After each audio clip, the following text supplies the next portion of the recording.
नमस्कार, आप देख रहे हैं क्रिप्टो टीवी। क्रिप्टो वर्ल्ड से जुड़ी नई खबरों के साथ मैं संदीप कसालकर आपका क्रिप्टो टीवी में स्वागत करता हूं।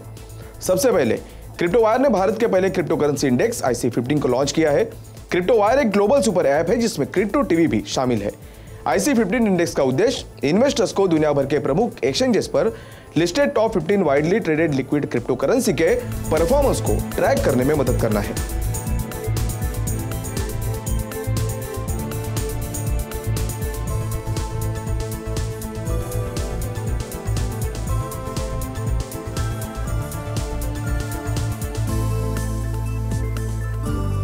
आइए देखते हैं क्या कुछ हुआ क्रिप्टो की दुनिया में। रुक करते हैं पहले हेडलाइंस की ओर।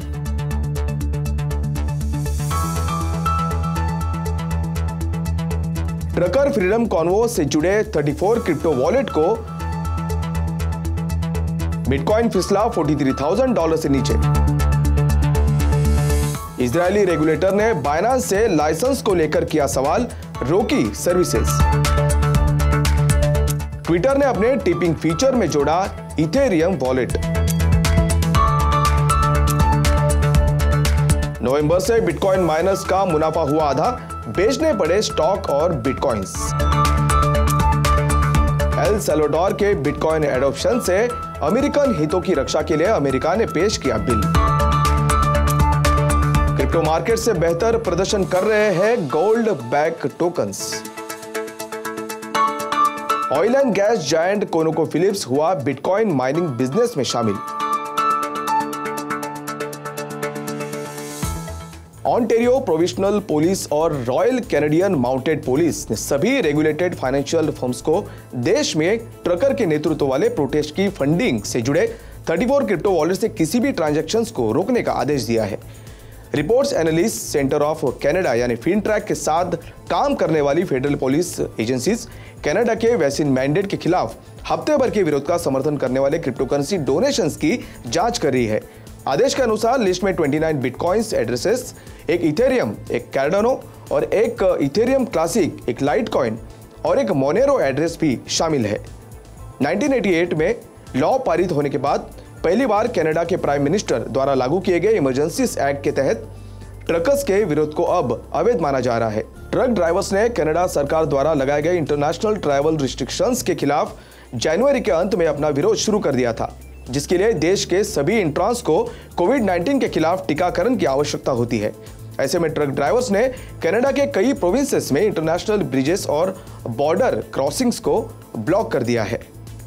बिटकॉइन यानी BTC $43,000 से फिसला नीचे क्योंकि फेडरल रिजर्व द्वारा जनवरी में आयोजित अपनी मॉनेटरी पॉलिसी बैठक के डिटेल्स जारी करने के बाद इन्वेस्टर्स कुछ चिंतित दिख रहे थे। फेडरल ओपन मार्केट कमेटी यानी FOMC के मिनट्स ने कुछ सरप्राइजेस प्रदान किए और जैसे कि पहले बताया गया था कि मार्च में बढ़ोतरी हो सकती है, लेकिन इस प्रोसेस पर कोई फर्म कमिटमेंट व्यक्त नहीं की गई थी। पहले के प्लान्स के अनुरूप फरवरी की परचेसेस के साथ कम से कम $30 बिलियन की राशि के कारण FOMC ने कहा कि उसने मार्च में असेट की परचेसेस को पूरी तरह से रोकने की योजना बनाई। पिछले 24 घंटों में बिटकॉइन 2.7% से गिरकर $42,485 पर था, जबकि इथेरियम उसी दौरान लगभग 2% से गिरकर $3,014 हो गया। बाइनेंस इजराइल में लोकल कैपिटल मार्केट्स अथॉरिटी यानी CMA द्वारा रेगुलेटरी स्क्रूटिनी के अंडर आता है, जो क्रिप्टो एक्सचेंज की लाइसेंसिंग डिटेल्स और इजरायली मार्केट में अपनी एक्टिविटीज के क्लैरिफिकेशन की मांग कर रहा है। इजराइल में क्रिप्टो करेंसी एक्सचेंजेस को स्थानीय रूप से प्राप्त लाइसेंस के साथ काम करने की आवश्यकता होती है और CMA इन लाइसेंसेस को देने के लिए रिस्पॉन्सिबल होता है। रिपोर्ट्स के अनुसार बाइनेंस के पास CMA लाइसेंस प्राप्त करने के लिए कोई एप्लीकेशन नहीं है और न ही एक्सचेंज द्वारा जमा किया गया है। बाइनेंस विशेष रूप से इजराइल्स को लक्षित कर रहा है और उसने हिब्रू लैंग्वेज में सेवाएं भी शुरू कर दी है। ऐसा अनुमान लगाया जा रहा है कि लगभग 200,000 इजरायली क्रिप्टो इन्वेस्टर्स और ट्रेडर्स ने बाइनेंस क्लाइंट के रूप में साइन अप किया है। जांच के बाद रेगुलेटर ने कंफर्म किया कि बाइनेंस ने देश में अपने सभी मार्केटिंग एफर्ट्स को रोक दिया है और इजराइल पर केंद्रित सभी एक्टिविटीज को भी निलंबित कर दिया है। सोशल मीडिया की दिग्गज कंपनी ट्विटर ने घोषणा की है कि वो अपने टिपिंग फीचर में इथेरियम वॉलेट एड्रेस जोड़ रही है, लेकिन यूजर की उम्र रिक्वेस्ट भेजने के लिए कम से कम 18 साल होनी चाहिए। ट्विटर ने सितंबर 2021 में अपना टिपिंग फीचर को शुरू कर दिया था, जो सिर्फ लाइटनिंग नेटवर्क के माध्यम से बिटकॉइन को सपोर्ट करता है। साथ ही यूजर्स के लिए वो अपने सोशल मीडिया प्लेटफॉर्म पर क्रिप्टो करेंसी और दूसरे माध्यमों से पैसे भेजने का एक तरीका भी है। इस तरह से अब इथेरियम वॉलेट को ट्विटर पर टिपिंग के मींस के रूप में जोड़ा जा सकता है। इसका मतलब है कि इथेरियम वॉलेट एड्रेसेस वाले लोग ट्विटर पर टिप्स के रूप में क्रिप्टो को हासिल कर सकते हैं।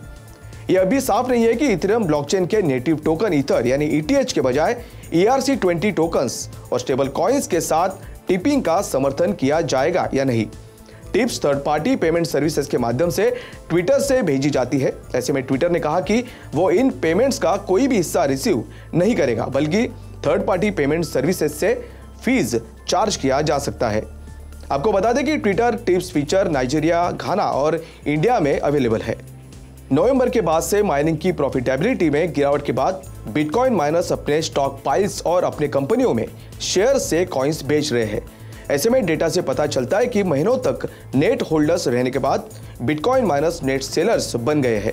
माइनर्स इलेक्ट्रिसिटी बिल्स और इक्विपमेंट कॉस्ट को कवर करने के लिए बिटकॉइन के अपने स्टैश को ऑफलोड कर रहे हैं। हालांकि ये एक अपॉर्चुन टाइम नहीं हो सकता है, क्योंकि क्रिप्टो करेंसी की कीमत $69,000 के अपने सबसे बड़े ऑल टाइम हाई से 33% कम है। माइनिंग की कम प्रॉफिटेबिलिटी की वजह हैश रेट में तेज बढ़ोतरी है। माइनर्स के बीच कंपटीशन हैश रेट के साथ प्रोपोर्शनली रूप से बढ़ जाती है। इसका मतलब है कि नेक्स्ट ब्लॉक को ढूंढने के खातिर कॉम्पीट करने के लिए ज्यादा डिवाइसेस को ऑन किया गया है। कुछ लार्ज माइनिंग ऑपरेशंस ने क्रिप्टो के बजाय स्टॉक बेचकर अपने कैश पाइल्स को बढ़ाने या अपने बिल्स को पे करने का विकल्प चुना है। 3 US सीनेटर्स ने एक बिल का प्रस्ताव रखा जो एल सैल्वाडोर के बिटकॉइन लॉ के इनर वर्किंग्स और रिस्क को कम करने के लिए एक सब्सिक्वेंट एक्शन प्लान का डिटेल देने वाली एक लेंदी रिपोर्ट को कमीशन करेगा। Propose accountability for crypto currency in L Salvador act यानी ACES का उद्देश्य US फाइनेंशियल सिस्टम के लिए पोटेंशियल रिस्क को कम करना है, जैसे कि मनी लॉन्ड्रिंग और टेररिज्म के फंडिंग को कम करना है। रिपब्लिकन सीनेटर्स जिम रिश और बिल कैसिडी द्वारा डेमोक्रेटिक सीनेटर बॉब मेनेंडेज के साइन के साथ बिपार्टिसन बिल पेश किया गया था। यदि बिल पास हो जाता है तो ये फेडरल एजेंसीज को एक रिपोर्ट प्रस्तुत करने के लिए 60 डेज का समय देगा, जो साइबर सिक्योरिटी और फाइनेंशियल स्टेबिलिटी के संबंध में सेंट्रल अमेरिकन नेशन की एबिलिटीज के कई पहलुओं का आकलन करता है। एल सैल्वाडोर के राष्ट्रपति नायब बुकेले ने अपने देश में कथित हस्तक्षेप के खिलाफ प्रतिक्रिया व्यक्त करते हुए ट्वीट किया कि आपके पास एक सॉवरेन और इंडिपेंडेंट नेशन पर जीरो जुरिस्डिक्शन है। हम आपकी कॉलोनी, आपके बैकयार्ड या आपके फ्रंट यार्ड नहीं है। वही सैल्वाडोर गवर्नमेंट ने सितंबर से अब तक 1801 बिटकॉइन हासिल किए हैं।